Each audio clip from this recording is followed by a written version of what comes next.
누가복음 11장 33절에서 36절 말씀 같이 읽겠습니다.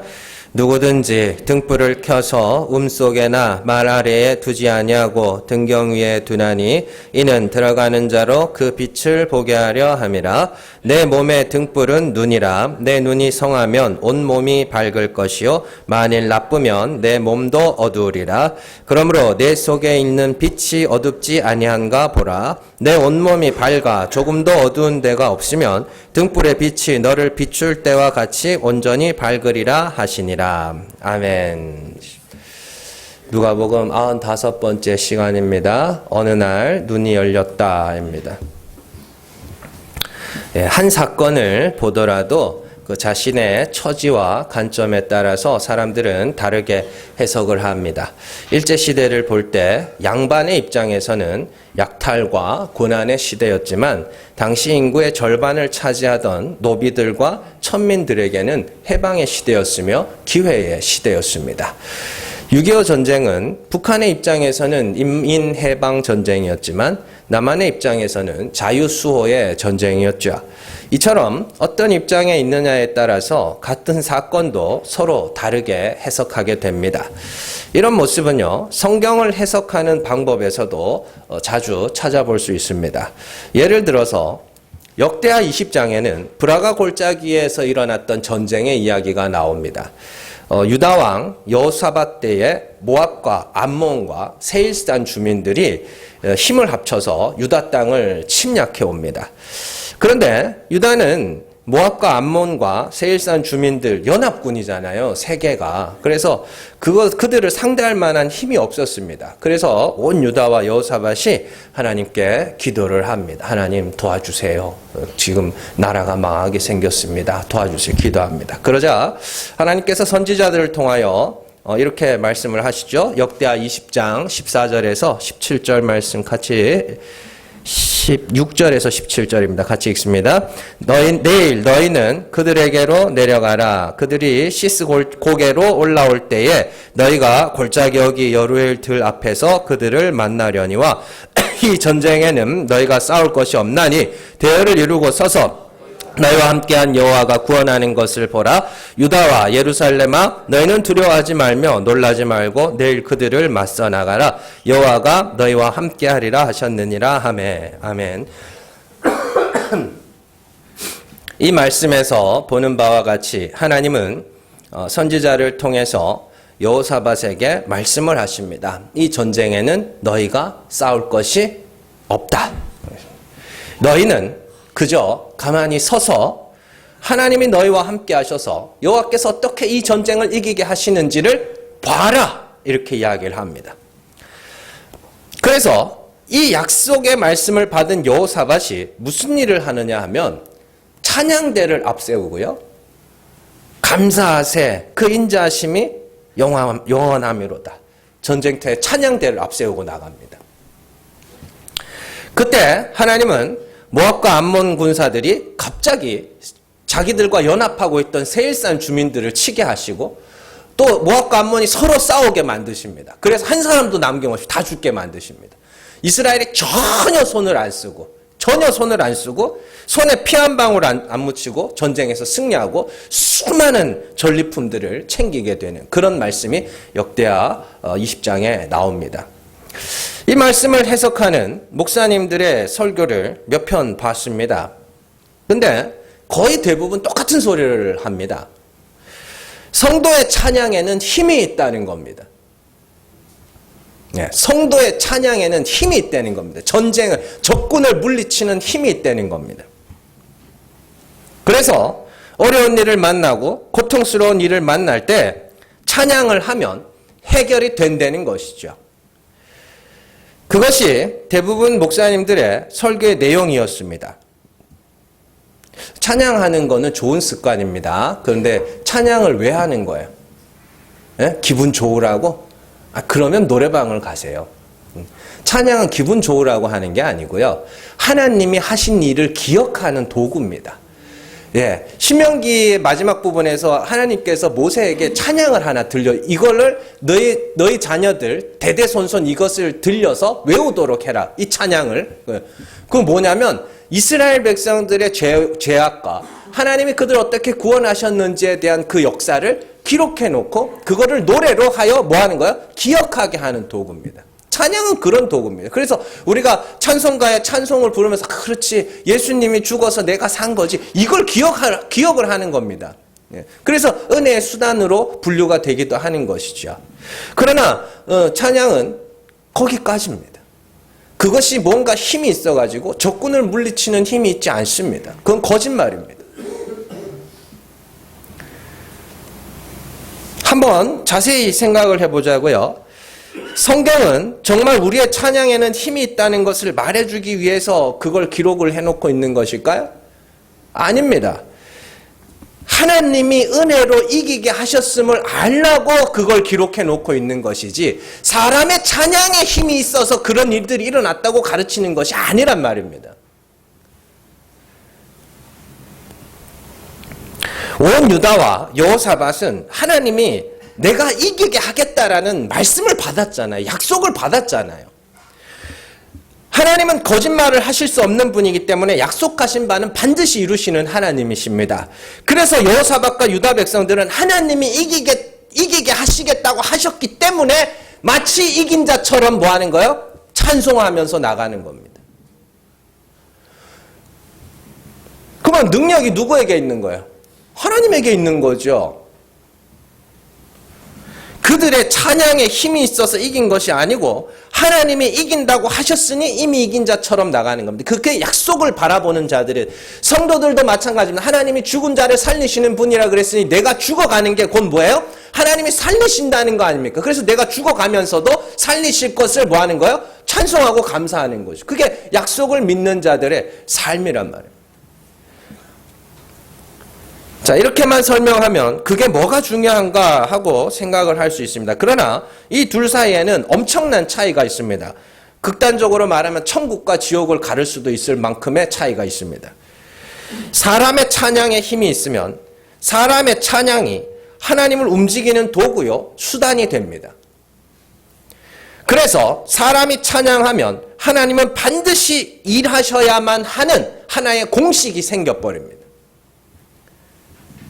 그러나 하나님이 이기신다 하셨기 때문에 반드시 이길 줄 알고 미리 찬양하는 것은 하나님의 뜻과 의도와 계획이 먼저이고 사람의 반응이 뒤에 따라오는 것이죠. 쉽게 말해서 찬양에 힘이 있다고 하면 거기서 주인공은 누구냐면 찬양하는 사람이 되는 것이고요. 하나님이 이기게 하실 줄로 믿고 찬양했다고 하면 거기서 주인공은 전쟁에서 이기게 하신 하나님이 되는 겁니다. 이처럼 사람에게서 원인을 찾는 것은 하나님을 우상으로 만드는 겁니다. 하나님을 우상으로 만든다고요. 우상이 따로 있는 게 아니라 그 하나님을 내가 우상으로 보면 안 되는 거예요. 그렇게 하나님 우상이 돼버리는 것이죠. 우상은 능력은 있는데 뜻도 없고 계획도 없고 의지도 없어서 사람들이 빌면 소원을 들어줘야 하는 존재. 그게 우상입니다. 사람이 주인공이 되고 사람이 주체가 되고 사람의 행위에서 원인을 찾게 되면 하나님은 그 순간 우상과 같은 존재가 되어버립니다. 그들에게 있어 성경은 우상의 경전이 되어버리는 것이죠. 정말 사람의 찬양에 힘이 있다면 찬양이 있었던 자리에서는 반드시 이겨야 한다는 공식이 돼야 되는 것이죠. 그건 진리여야 하는 거니까. 그러나 이스라엘의 역사 중에 하나님을 찬양했지만 큰 패배를 당했던 사건이 있었습니다. 사무엘 선지자의 시대에 블레셋이 이스라엘을 침략해 왔습니다. 그리고 이스라엘은 블레셋을 맞아 싸우는데 블레셋은 철을 무기로 하는 나라였습니다. 이스라엘은 돌 던지면서 싸우던 나라였죠. 전쟁이 될 리가 없습니다. 될 리가 없죠. 그래서 전쟁을 하는데 4,000명이나 전쟁 중에 죽습니다. 많이 죽은 거죠. 그래가지고 이스라엘 장로들이 모여서 국리를 합니다. 야, 이대로 그러면 나라 뺏기게 생겼다. 어떡하냐. 그래서 서로 머리를 맞대고 국리를 하다가 한 가지 공식을 생각해냅니다. 야, 우리 조상들의 이야기를 들어봤더니 가나안 정복 전쟁할 때 언약궤를 앞세우고 전쟁했다던데? 공식이죠. 그래서 언약궤를 가지고 옵니다. 그 홈리와 비느하스가 그걸 메고 옵니다. 그리고 언약궤가 들어오는 것을 보고 이스라엘이 뭐라 그러냐면 큰 소리로 외칩니다. 자, 사무엘상 4장 4절에서 5절 말씀 같이 읽습니다. 이에 백성이 실로에 사람을 보내어 그룹 사이에 계신 만군의 여호와의 언약궤를 거기서 가져왔고 엘리의 두 아들 홈리와 비느하스는 하나님의 언약궤와 함께 거기에 있었더라. 여호와의 언약궤가 진영에 들어올 때에 온 이스라엘이 큰 소리로 외치매 땅이 울린지라. 아멘. 온 땅이 울릴 정도로 찬송한 거예요. 그들이 언약궤를 앞세우면 전쟁에서 승리해. 또 브라가 골짜기처럼 찬송하면 승리해야 될 거 아닙니까?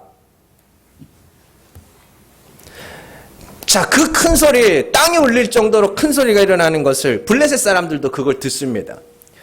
블레셋 사람들도 처음에는 야, 이거야 큰일 났다. 애굽에서 이스라엘을 구원해낸 여호와의 언약궤가 가나안 전쟁, 그들도 역사를 들었을 거 아닙니까? 가나안 전쟁할 때 이스라엘 백성들이 저 언약궤를 갖고 전쟁을 했다 그러던데 야, 우리 이제 큰일 났다. 야, 어떡하냐 그럽니다. 처음에는. 그러다가 그들이 갑자기 마음을 고쳐 먹습니다. 야, 이 전쟁에서 지금 우리는 이 히브리인들의 종이 돼야 된다. 절대 그런 일이 있으면 안 된다. 가서 대장부가 되어 싸우자. 마음을 고쳐먹고 전쟁을 합니다. 어떻게 됐을까요? 처음에는 4,000명 죽었잖아요. 언약궤 들고 나가서 3만 명 죽습니다. 찬송에 힘이 있으면 이겼어야죠. 언약궤 들고 나가면 이긴다는 공식대로라면 이겼어야죠. 더 큰 패배. 가나안 정복 전쟁에서는 언약궤를 앞세워서 모든 가나안 민족을 이겼는데 왜 블레셋과의 전쟁에서는 졌어요? 왜? 공식대로라면 똑같이 언약궤를 앞세우면 이겨야 되는 거 아닙니까? 브라가 골짜기에서는 찬양으로 승리했다면서요. 왜 블레셋과의 전쟁에서는 찬양해도 졌습니까? 뭐 때문에? 간단하죠. 가나안 정복 전쟁에서는 하나님이 내가 이 땅을 너희에게 주겠다고 약속하셨고 브라가 골짜기에서 내가 이기게 하겠다고 약속하셨습니다. 그래서 그 반응으로 찬양한 거고 그래서 그 반응으로 언약궤를 앞세우고 나간 겁니다. 언약궤가 뭐예요? 약속의 궤. 하나님의 약속이 우리를 이긴다고 했으니 그 증표로 약속의 궤를 앞에다 세워놓고 나간 거예요. 그러니까 약속이 먼저예요. 약속이 중요한 거예요? 아니면 사람들의 반응이 중요한 거예요? 약속이 중요한 거죠. 예? 무슨 찬양에 힘이 있어요. 찬양에 힘이 있긴. 찬양을 통해서 하나님의 하신 일을 기억하는 도구라니까요. 그거는. 근데 재밌는 건요. 그 블레셋과 이스라엘의 전쟁 그 전에 하나님께서 약속을 하나 하십니다. 홈리와 비느하스가 한날에 죽게 될 거라고 약속을 하십니다. 그 약속은 지키세요, 하나님. 그 3만 명 죽는 와중에 홈리와 비느하스가 언약궤 메고 있었잖아요. 죽어요, 거기서. 그리고 언약궤 뺏기죠. 그러니까 하나님의 약속이 중요한 거라니까. 자, 그렇다면 왜 이런 해석의 차이가 생기는가? 뭐 사람들이 좋아하니까 그렇게 하겠죠. 찬양에 힘이 있습니다. 그래서 찬양하세요. 뭐. 근데 단순히 그런 이유는 아닙니다. 이런 해석의 차이가 발생하는 이유는 단순히 공부를 많이 하고 덜 해서 이런 차이가 나는 게 아닙니다. 성경을 해석한다는 것은 색안경을 끼고 세상을 보는 것이라고 생각하시면 됩니다. 빨간색 안경을 끼고 세상을 보면 온 세상이 다 빨간색으로 보입니다. 파란색 안경을 끼고 세상을 보면 온 세상이 다 파랗게 보입니다. 영화 대사에도 나오죠. 비싼 선글라스를 썼더니 야 겁내 안 보여 뭐 이러더라고요. 그래서 시커먼 걸 쓰고 보면 어둡게 보여야 정상인 것이죠. 성경을 해석한다는 건 그런 겁니다. 어떤 안경을 끼고 성경을 보느냐의 차이죠. 그리고 그 안경을 영이라고 합니다. 영. 앞서 예수님께서 말 못하는 귀신을 쫓아내실 때에 귀신이 뭐라 그랬어요? 더러운 영이라고 그랬죠. 악한 영, 더러운 영 이렇게 불렀죠. 그리고 그 귀신이 쫓겨난 악한 영이 쫓겨난 자리에는 성령이 말씀이 거기에 자리 잡아야 된다고 제가 말씀을 드렸죠. 다 연결되는 이야기입니다. 자, 그런데 그 귀신의 영, 더러운 영이 뭐라 그랬어요? 오해된 하나님이라 그랬죠. 하나님을 오해하고 있는 그거라 그랬죠. 아담 이래로 사람들은 하나님을 다 오해하고 있습니다. 그 말은 나면서부터 색안경을 하나씩 끼고 나온다는 것이죠. 그래서 그 나면서부터 끼고 있는 색안경으로 성경을 보면 하나님이 우상처럼 보이기 시작하는 것이죠. 자, 아담이 하나님을 오해한 장면이 나옵니다. 자, 창세기 3장 10절 말씀 같이 읽습니다. 이르되 내가 동산에서 하나님의 소리를 듣고 내가 벗었으므로 두려워하여 숨었나이다. 아멘. 하나님은 벌거벗긴 것을 악한 것이라 부끄러운 것이라 말씀하신 적이 단 한 번도 없습니다. 단 한 번도 없습니다. 하나님이 악하다 한 게 뭐였어요? 악하다 한 게. 하나님이 악하다 한 게 뭐예요? 독처하는 거. 그거 말고는 악하다 한 게 없습니다. 그들이 벌거벗었어요? 부끄러워하지 않았습니다. 그냥 다만 사람이 독처하는 건 악한 거야. 그거 하나 악한 거였습니다. 그러나 선악과 따먹은 아담이 자기 마음대로 하나님을 뭐 하는 거예요? 오해하기 시작하는 거죠. 그래서 벌거벗으면 나쁜 건가 봐. 그래서 숨습니다. 거기서부터 이미 뭐 하는 거예요? 하나님을 오해하기 시작한 거죠. 이때부터 아담과 그의 후손들은 하나님을 오해하기 시작했습니다. 그런 오해된 하나님을 알고 있는 상태가 귀신의 영, 더러운 영의 지배를 받는다고 합니다. 더러운 영에 지배된 인간들은 하나님을 율법의 하나님으로 알고 있습니다. 그리고 율법의 하나님이라는 안경으로 성경을 보면 하나님은 인간 행위에 반응하시는 수동적 하나님, 우상으로 보게 되는 것이죠. 인간의 행위가 우선이고 뭐요? 하나님의 반응이 뒤따라오는. 사람이 찬양하면 하나님은 일하셔야 하고 언약궤를 들고 나가면 이기게 하셔야 하는 분으로 보게 됩니다. 그게 하나님을 우상으로 보게 되는 것이죠. 그런데 어느 날 갑자기 안경이 바뀔 때가 있습니다. 안경이 바뀌는 거죠. 정확하게 말하면 원래 쓰고 있던 색안경이 확 벗겨지고 진짜가 보게 될 때, 그게 뭐냐? 성령이 임했다. 성령이 임했다라고 하는 겁니다. 하나님이 우리 마음 가운데 찾아오셔서 참 하나님을 알게 하실 때, 깨닫게 하실 때가 있습니다. 이는 전적인 하나님의 은혜이며 하나님의 일방적인 역사입니다. 성령은 제가 여러분들에게 주는 게 아닙니다. 저는 말씀을 연구하고 해서 여러분들한테 쭉 설명을 해드리지만 듣는 게 다 다릅니다. 대화를 해보면 듣는 게 진짜 다 다릅니다. 말하는 사람은 한 사람인데 듣는 사람은 이렇게 도대체 누구한테서 그런 설교를 들었는지 모르겠지만 하여튼 듣는 건 다 다릅니다. 깜짝 놀랐습니다. 정말로요.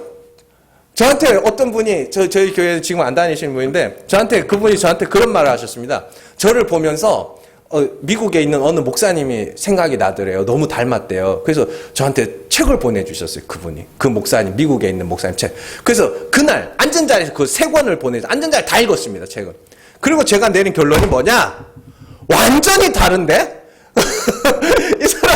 이 사람하고 내하고 완전히 다른데? 이분은 어떤 분이냐면 완전 극단적인 금욕주의 같은 거. 완전 제자의 도 이러면서 성화를 엄청 강조하는데 저는 여러분들한테 자주 뭐하라 그래요? 자유하세요. 그러죠. 자유하시오. 근데 도대체 뭘 어떻게 들었길래 나 그렇게 했는지 모르겠는 거예요. 그러니까 말하는 사람은 한 사람인데 듣는 사람은 다 다르게 듣는다니까요. 마찬가지입니다. 여러분들 성령이 제가 성령을 받아서 제가 성령에 충만해서 제가 여러분들에게 진리를 말한다 할지라도 성령이 여러분들 안에 역사하지만 그걸 알아들을 수 있는 자가 없다니까요. 어쨌든 그렇게 성령이 여러분들 안에 찾아가셔서 참 하나님을 알게 하시고 깨닫게 하실 때가 있습니다. 그래서 참 하나님을 알게 되면 그때부터 성경을 보는 눈이 달라지게 됩니다. 그러면 하나님이 뜻과 계획과 의지를 가진 능동적인 분으로서 그의 백성을 주도해 나가시는 분으로 보이게 됩니다. 그래서 하나님께서 이스라엘 백성들 인도하실 때 뭐라 해요? 내가 앞서간다 그러죠. 내가 앞서간다고 그러죠. 그래서 성경을 해석하는 방법이 달라지게 되는 겁니다. 오늘 말씀이 그런 내용입니다. 오늘 말씀에서요, 예수님이 굉장히 이상한 말씀을 하십니다. 몸의 등불을 눈이라 하시며, 눈이 성하면 온몸이 밝을 것이고, 눈이 나쁘면 몸이 어두울 것이다. 이렇게 말씀을 하십니다. 그 이제 나이가 들면 눈이 저도 이게 난시가 있습니다. 오른쪽 눈에 난시가 있어서 보통 사무실에서 책 보고 할 때는 안경 쓰고 이렇게 하는데요. 이게 점점 나빠지더라고요. 그래서 어느 날 애가 이렇게 저희 어머님이 그랬나? 하여튼 뭐 감기약인지 뭐 병을 요만한 병을 읽어보래요. 이러고 있는 거예요. 전에는 이렇게 봤거든요. 근데 막 이러고 있는 거예요. 그래서 나 큰일 났다. 눈이 어두워졌다 그랬는데 여러분 눈 어두우면 몸이 어두운 거예요. 그게 뭔 말이에요? 그게 도대체? 응? 자, 이 말씀을 이해하기 위해서는요. 스가랴의 말씀과 요한계시록의 말씀을 먼저 이해를 하셔야 됩니다. 하나님께서 스가랴에게 환상 하나를 보여주십니다. 성전에 있는 등잔대를 보여주십니다. 그런데 등잔대 위에 등잔대는 당연히 기름 그릇이 있죠. 기름 그릇이 있고 그 기름 그릇 위에는 7 관이 이렇게 덮는 겁니다. 그래서 관이 있고 그리고 등잔대 곁에는 감람나무가 있습니다. 감람나무 원래 등불을 밝힐 때 쓰던 기름이 감람유거든요. 그러니까 감람나무가 계속해서 기름을 공급하고 있는 그런 모습이죠. 그런 환상을 보여주십니다. 그래서 그때 여기서 하나님이 이 비유를 설명을 하시면서 이 환상을 설명하시면서 그 7 등대를 뭐라 그러냐면 눈이라고 합니다. 자, 스가랴 2장 2절에서 3절 말씀 같이 읽습니다. 그가 내게 묻되 내가 무엇을 보느냐? 내가 대답하되 내가 보니 순금 등잔대가 있는데 그 위에는 기름 그릇이 있고 또 그 기름 그릇 위에 7 등잔이 있으며 그 기름 그릇 위에 있는 등잔을 위해서 7 관이 있고 그 등잔대 곁에 2 감람나무가 있는데 하나는 그 기름 그릇 오른쪽에 있고 하나는 그 왼쪽에 있나이다 하고 작은 일의 날이라고 멸시하는 자가 누구냐? 사람들이 스룹바벨의 손에 다림줄이 있음을 보고 기뻐하리라. 이 7은 온 세상에 두루 다니는 여호와의 눈이라 하니라. 아멘. 그 7이 7 등잔을 7입니다. 그걸 뭐라 그래요? 여호와의 눈이라고 합니다. 그리고 사도 요한은 요한계시록에서 이 환상을 그대로 받아서 그 7 눈을 7 영이라고 설명을 합니다. 요한계시록 5장 6절 말씀 같이 읽습니다. 내가 또 보니 보좌와 내 생물과 장로들 사이에 한 어린 양이 서 있는데 일찍이 죽임을 당한 것 같더라. 그에게 7 뿔과 7 눈이 있으니 이 눈들은 온 땅에 보내심을 받은 하나님의 7 영이더라. 아멘. 7 등잔, 7 영, 7 눈, 교회입니다. 성도입니다. 성령을 받은 성도들. 그래서 그러면 이렇게 되는 겁니다. 자, 그러면 눈이 밝다는 건 하나님의 성령, 진리의 빛이 그들에게 비쳤다는 겁니다. 그래서 눈이 밝으면 보는 게 달라지는 것이죠. 그런데 재밌는 건 뭐냐면 오늘 말씀에서 눈이 밝으면 몸이 밝다 이러죠. 몸이 밝은 건 뭐예요? 몸이라고 해요. 나입니다. 쉽게 이해를 하면 자, 내가 어두움의 영을 갖고 있으면 내가 뭐가 돼요? 어두움이 되는 겁니다. 내가 빛을 가진 자가 되면 내가 뭐예요? 빛이 되는 겁니다. 몸 이렇게 나입니다. 그래서 잘 생각해 보세요. 자, 그릇은 무엇을 담느냐에 따라서 그 그릇의 용도가 결정이 되는 것이죠. 그래서 고린도서 4장에 보면 우리가 조금 더 읽었겠지만 자, 보배를 담으면 질그릇에 보배를 받으면 그 질그릇은 뭐가 되는 거예요? 보석함이 되는 겁니다. 그렇죠? 아무리 막 고려 청자 막 이런 거 그런 거에다가 뭐예요? 요강으로 쓰면 뭐예요? 그 요강이에요. 그거는 아무리 그릇 자체가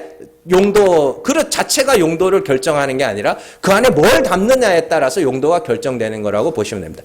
어두움에 있으면 내가 뭐가 돼요? 어두움입니다. 그런데 내가 빛을 담고 있으면 내가 뭐예요? 빛이 되는 것이죠. 그래서 사도 바울이 너희가 전에는 어두움이었더니 이제는 주 안에서 빛이라 이렇게 설명하는 것이라고 생각하시면 됩니다. 그래서 성경을 이렇게 다 찾아보면은 굉장히 복잡할 수 있으니까 간단하게 설명을 해드릴게요. 자, 7 등잔은 7 교회입니다. 그리고 등잔에는 계속해서 기름이 공급되죠. 성령이 임하는 겁니다. 성령이 임하여 그들에게 계속해서 빛을 비추게 하는 겁니다. 그걸 이해를 하시면 되는 것이죠. 자, 성경은 예수님은 이렇게 비유적으로 설명하지만 사도 바울은 좀 더 직관적으로 우리에게 설명을 해줍니다. 성령을 받았다. 이걸 다른 말로 하면 빛이 비쳤다입니다. 그러면 그 빛이 뭐냐? 고린도서 4장 6절 말씀 같이 읽습니다. 어두운 데에 빛이 비치라 말씀하셨던 그 하나님께서 예수 그리스도의 얼굴에 있는 하나님의 영광을 아는 빛을 우리 마음에 비추셨느니라. 이사야 60장 1절에서 3절 같이 읽습니다. 일어나라 빛을 발하라 이는 내 빛이 이르렀고 여호와의 영광이 내 위에 임하였음이니라. 보라 어둠이 땅을 덮을 것이며 캄캄함이 만민을 가리려니와 오직 여호와께서 내 위에 임하실 것이며 그의 영광이 내 위에 나타나리니 나라들은 내 빛으로 왕들은 비치는 내 광명으로 나아오리라. 아멘. 있습니다. 빛이 뭐예요? 여호와의 영광. 여호와의 영광은 뭔데요? 하나님이 어떠한 분인지를 아는 겁니다. 영광이라는 건 보이지 않는 어떤 것이 나타나면 그게 영광이라고 합니다. 그래서 예수님께서 이 땅에 오실 때 뭘로 오셔요? 빛으로 오시죠. 빛. 그래서 빛이 비치면 누가요? 백성들, 하나님 백성들이 그 빛을 보고 어둠에 있던 백성들이 그 빛을 보고 나올 것이며 왕들은 누굽니까? 왕 같은 제사장 우리 이야기예요. 그들이 빛으로 광명으로 나올 것이다. 여호와의 영광, 하나님이 어떠한 분인지를 나타내면 그 빛을 보고 사람들이 나올 것이다. 그렇게 나왔잖아요. 네. 그래서 여러분들이 뭐예요? 빛은 되는 게 아닙니다, 여러분들. 빛이 되라가 아닙니다. 그건 어디 가가지고 저기 이상한 대목꾼들이나 하는 그런 소리가 아닙니다. 세상을 비춰라는 건 어두움이 왜 세상을 어둠이라 그래요? 참 하나님을 아는 자가 없어요. 그래서 어둠이에요. 그들에게 뭐예요? 참 하나님이 어떠한 분인지를 나타내는 거예요. 말씀으로 삶으로 나타내면 그게 빛을 비추는 겁니다. 그러면 그 말을 듣고 하나님이 그런 분이구나 라고 따라 나오면 그가 빛으로 나왔다라고 이야기를 하는 거예요. 자, 요한복음 1장 5절 말씀 같이 읽습니다. 빛이 어둠에 비치되 어둠이 깨닫지 못하더라. 9절 참빛 곧 세상에 와서 각 사람에게 비추는 빛이 있었나니. 14절 말씀이 육신이 되어 우리 가운데 거하심에 우리가 그의 영광을 보니 아버지의 독생자의 영광이요 은혜와 진리가 충만하더라. 아멘. 아까 전에 고린도서 4장, 이사야 60장, 요한복음 1장 합해서 생각해 보세요. 빛이 뭐냐? 여호와의 영광이 빛입니다. 예수께서 오셔서 빛을 비추셨어요. 어떻게 해요? 아무도 보지 못하는 하나님을 나타내신 걸 빛을 비췄다고 이야기를 하는 겁니다. 자, 그리고 예수께서 죽으시고 부활하고 승천하신 후에 그리스도께서 받으신 성령과 동일한 성령, 동일한 7 눈이 우리에게 임하는 것이 성령이 임하여 그게 그리스도의 눈 아닙니까? 세상에 보내심을 받은 7 영, 우리의 이야기예요. 그들이 하나님이 죽은 자를 살리시는 분이심을 증언하게 되는 것이죠. 이처럼 성령을 받아서 참 하나님을 알고 성경을 올바로 볼 수 있게 된 자들이 눈이 밝은 자이며 그 빛을 가진 자들이 뭐예요? 그리스도 안에서 빛이 된 자들입니다. 오늘 말씀에서 예수님이 제자들에게 하시는 말씀은 2가지입니다. 첫 번째는 똑바로 보라는 겁니다. 뭘 똑바로 보냐? 성경도 똑바로 보고 자기 인생도 똑바로 보라는 겁니다. 성경은 하나님의 자기 계시이며 하나님이 어떠한 분인지를 알라고 우리에게 주신 것입니다. 그렇기 때문에 우리는 성경을 통해서 하나님을 봐야 합니다. 이게 안 되냐고요. 이게 안 된다고요.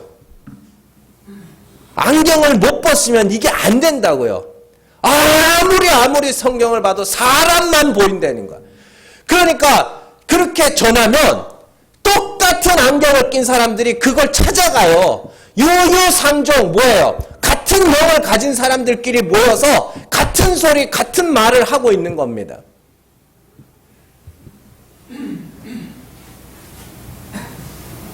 그래서 악한 영의 지배를 받는 자들은 올바른 하나님을 보지도 못하고 전하지도 못합니다. 그래서 그들이 보는 건 사람밖에 없어요.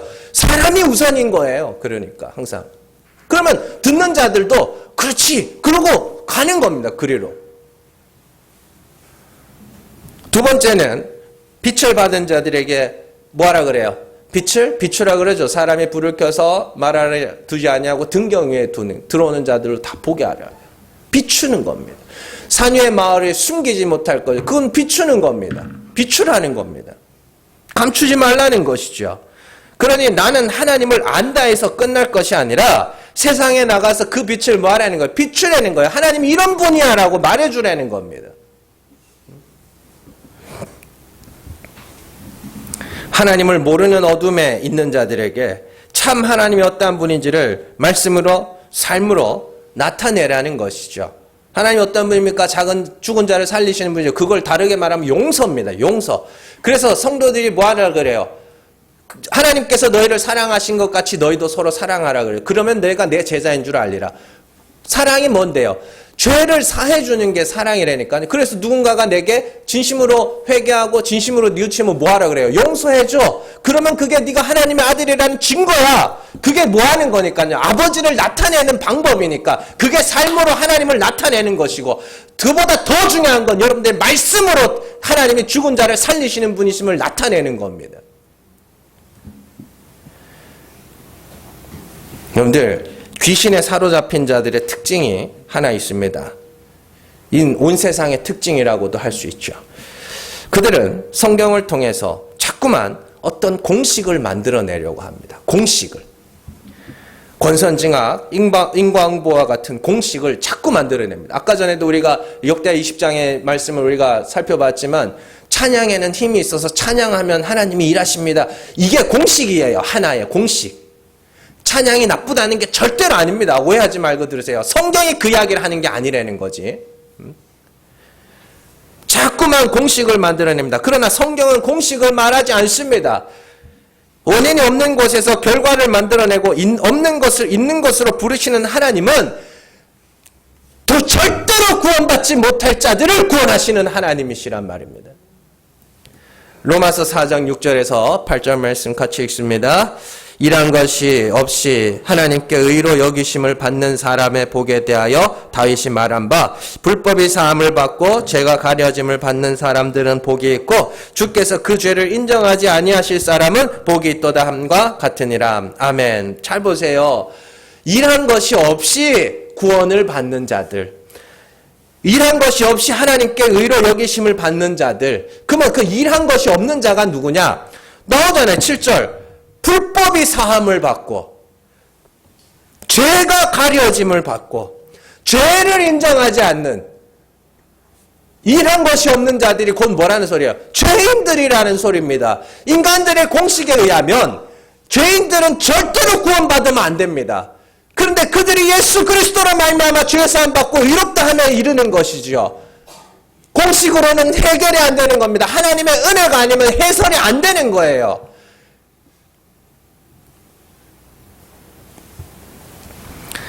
하나님의 역사를 사람의 행위에서 그 원인을 찾으면 반드시 거기에는 공식이 생깁니다. 기도하면 복 준다. 전도하면 팔 잡힌다. 봉사하면 자녀가 잘 된다. 착하게 살면 하나님이 도와주신다와 같은 사람의 행위가 원인이 되고 하나님의 반응이 결과가 되는 공식이 생기죠.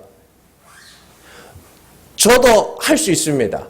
여러분들 우리 교회 와가지고 축복 받으신 분들 되게 많습니다. 아니, 성도가 많이 안 많아서 이렇게 말하면 좀 그런데 우리 교회 와서 잘 되신 분들 많습니다. 정말로요. 제가 정말 한 사람 한 사람 찍어가면서 다 말씀드릴 수 있습니다. 근데 안 합니다. 우리 교회 와서 그런 게 아니거든요. 하나님이 뜻이 있으셔서 하신 것이지. 여러분들은 하나님께 감사하시면 되는 겁니다. 깨달은 대로 행동하시면 되는 거고. 그리고 또 그러면 다 잘 됐냐? 그렇지도 않습니다. 안 되신 분들도 있습니다. 그래서 말을 안 합니다. 그래서 잘 되신 분들 보면 하나님 진짜 감사합니다. 정말 제 솔직하게 말씀드리면 우리 교회 와서 잘 되면 제가 기분이 너무 좋습니다. 늘 마음속에 불안해. 안 되신 분들 보면 너무 안타깝습니다. 진짜로. 하루도 안 빼놓고 기도합니다. 너무너무 속상하고 안타까워서. 제가 사랑이 많아서 아닙니다. 적어도 우리 교회에 와서 잘못됐다 소리는 안 듣고 싶어서요. 근데 그게 공식이 되면 안 되잖아요. 그렇지 않습니까? 하나님이 뜻이 있으셔서 허락한 일이시겠죠. 근데 사람들은 자꾸 공식을 만듭니다. 자꾸만. 찬양에는 힘이 있습니다. 문제가 해결될 겁니다. 그거 안 되면 어떡하려고, 그거 안 되면 어떻게 해요, 그거? 응? 최근에 제가 책을 한 권 읽었는데 그런 내용이 있었습니다. 교회에서 착실하게 신앙생활한 학생들이 그러니까 날라리들 말고요. 착실하게 신앙생활한 학생들이 신앙의 의문을 품기 시작할 때가 온다고 그럽니다. 신앙생활 하다 보면 이게 맞나? 그게 언제냐면 그들이 학교를 졸업하고 사회에 진출하면서부터 그런 의문이 생긴다고 합니다. 왜냐하면 대부분의 청년들이 교회에서 공식을 배우거든요. 착하게 살면 복 준다. 열심히 봉사하면 복 준다. 뭐 이런 식으로 자꾸 공식을 배우거든요. 그런데 그들이 세상에 나갔더니 그 공식이 통하지 않는 거예요. 왜냐하면 범죄자들이 훨씬 더 잘 살고 교회 다니는 자신은 도리어 못 살고 신앙생활 열심히 하면 복 받는다 그래서 진짜 막 열심히 신앙생활하고 그랬더니 아니 주일날 교회 빼먹고 그냥 공부했던 애들이 대학도 더 잘 가고 취직도 더 잘 되고 이런 것들을 자꾸 보고 심지어는요 제일 혼란스러울 때가 언제인지 아세요? 세상 밖에 교회 밖에 있는 사람들은 전부 뿔 달린 막인 줄 알았는데 사회 나가서 보니까 더 착하네? 혼란스러운 거예요. 왜 그럴 것 같으세요? 그들은 교회에서 공식을 배웠거든요. 틀린 거예요. 교회는 공식과 법칙을 배우는 것이 아닙니다. 하나님이 어떠한 분이시며 인간이 어떠한 존재이며 하나님은 그 택하신 자들을 어떻게 천국 백성으로 만들어 가시는지에 대해서 배우는 겁니다. 여러 일을 겪으면서 배우는 것이죠. 하나님은 사람이 만든 공식과 법칙대로 움직이시는 분이 아닙니다. 그건 우상이라 그러지 하나님이라고 하지 않습니다. 하나님은 뜻이 있으시고 계획이 있으시고 여러 가지 방법으로 우리의 죄를 깨닫게 하시고 결국에는 오직 예수 그리스도만 의지하는 자로 만들어내시고야 마는 분입니다. 빌립보서 2장 9절에서 11절 말씀 같이 읽습니다.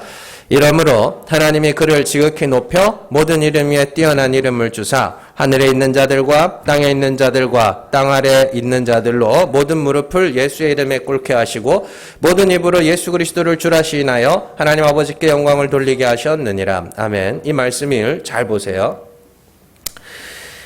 주어가 누굽니까? 하나님이에요. 자, 예수를 죽은 자 가운데서 살리시고 지극히 높여 모든 이름 위에 뛰어난 이름을 주신 분이 하나님이십니다. 하늘에 있는 자들과 땅에 있는 자들과 땅 아래에 있는 자들로 모든 무릎을 예수의 이름에 꿇게 하신 분이 하나님이십니다. 예수 그리스도를 주라 시인하게 하신 분도 하나님이세요. 구원의 주체는 하나님이시라고요. 우리는 그 하나님의 택하심과 인도하심과 계획을 따라서 여러분들의 삶을 하나님이 차근차근 끌고 오신 겁니다. 그 과정 중에서 우리는 예수 그리스도를 주라 시인하게 되었고 또 하나님께서 택하신 자들 하나님이 끌고 가셔서 하나님 천국 백성에 어울리는 자로 만들고야 마실 겁니다.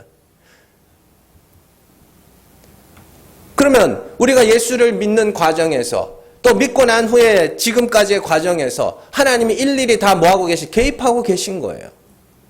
다 개입하고 계신 거라고. 하나님은 우리를 구원하시기 위해서 어떤 일이라도 하실 수 있는 분입니다. 살아계신 하나님의 계획과 섭리와 인도하심을 통해서 우리는 예수 그리스도를 주라 시인한 자가 됐습니다. 여러분들의 인생을 다시 돌아보시고 그때도 하나님이 함께 하셨구나.